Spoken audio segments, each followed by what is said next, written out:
চাতুর্বর্ণং মায়া সৃষ্টাম গুণ কর্ম বিভাগ সব। অর্জুন, আমি 4 বর্ণ সৃষ্টি করেছি, তোমরা সবাই জানো। ব্রাহ্মণ যাগযজ্ঞাদি করে, ক্ষত্রিয় বহিঃশত্রু আক্রমণ থেকে দেশ রক্ষা করে, আর বৈশ্য কী গো জানো? বৈশ্য কারা? হ্যাঁ, এরা তো আবার ওং নাকি উচ্চারণ করার অধিকারী নয়, নিচু জাতি, শূদ্র সমান নাকি? শূদ্র সমান? শূদ্র কাদের বলে? শূদ্র পরিচার্য আত্মকং শূদ্র সপি স্বভাবজম। ব্রাহ্মণ ক্ষত্রিয় বৈশ্য যারা সেবামূলক কর্ম করে তাদের শূদ্র বলে। তো এরা কী করে নিচু জাতি হতে পারে? কেন? বৈশ্য কাদের বলে? কৃষি গোরক্ষা বাণিজ্য বৈশ্য কর্ম স্বভাবজম। কৃষিকাজ ব্যবসা বাণিজ্য গরু বাছুর যারা পালন করে তাদের বৈশ্য বলে। তো কে গো? দুধ আদর্শ খাদ্য, ব্যবসা বাণিজ্য যদি তারা না করে তাহলে কী হবে? বুঝতে পেরেছ?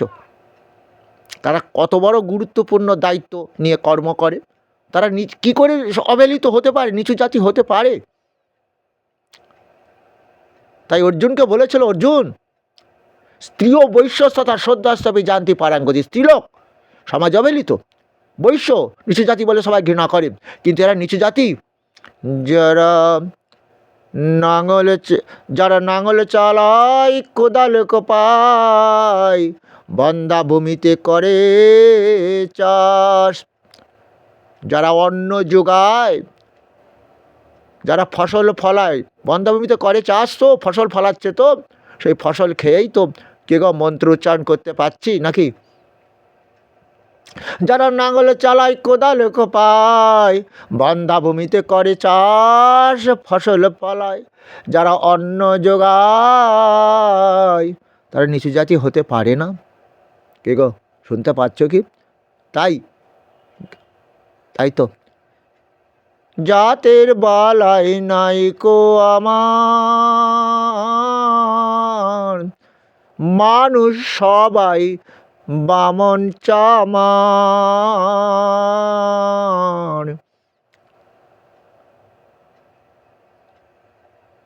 দুদিন এইভাবে সে মানুষকে যে ভালোবাসে সেই তো আসল খাঁটি।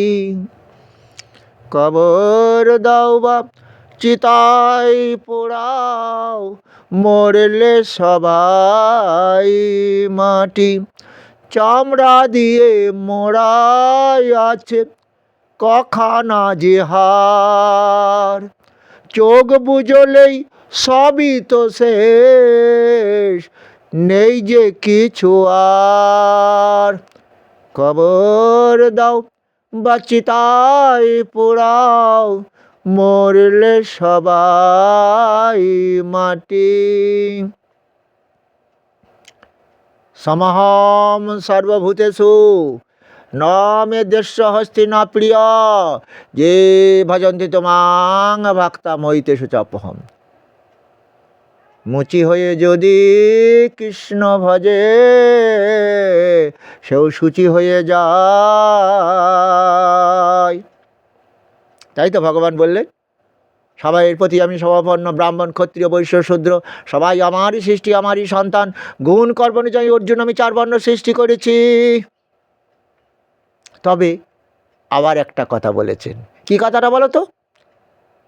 সব সন্তান তো আমার সুসন্তান নয়, কুসন্তান আছেন তো, তাদের প্রতিও বলছে, অপিচেদ সুদুরাচার ভজতে বাবান্ন ভাগ, সাধুরেব সমন্তব্য সমগ ব্যবসিত হি সব। ক্ষিপ্রং ভবতি ধর্মাত্মা সচ্চন্তি নিগচ্ছতি কন্তেয়পতি জানিহি নমে ভক্ত পুনর্সতি। অতি দুরাচার পাপী ব্যক্তি যদি অর্জুন আমার ভজন করে, আমার গীতামৃত পান করে, আমার কলিযুগে হরিনাম সংকীর্তন করে, তারাও এই দেহ পাপ মুক্ত হবে। কেন? গীতাও পড়বো, হরিনাম করবো মানে? আরে গীতা না পড়লে তো আর তুই বুঝতে পারবে না কে কৃষ্ণ। ভজ কৃষ্ণ, কেন ভজন করব?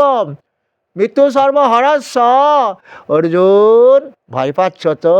আমি কৃষ্ণজীবের কর্ম অনুযায়ী মৃত্যু দিয়ে থাকি। ওই দুর্যোধনাদিকে আমার বধ করা হয়ে গেছে, মৃত্যু দিয়ে দিয়েছি, তুমি শুধু তীরটা চালিয়ে দাও। কারণ ওই যে পরিত্রাণায় সাধুনাম বিনাশায় চ দুষ্কৃতাম ধর্ম সংস্থাপনার্থায় সম্ভবামি যুগে যুগে।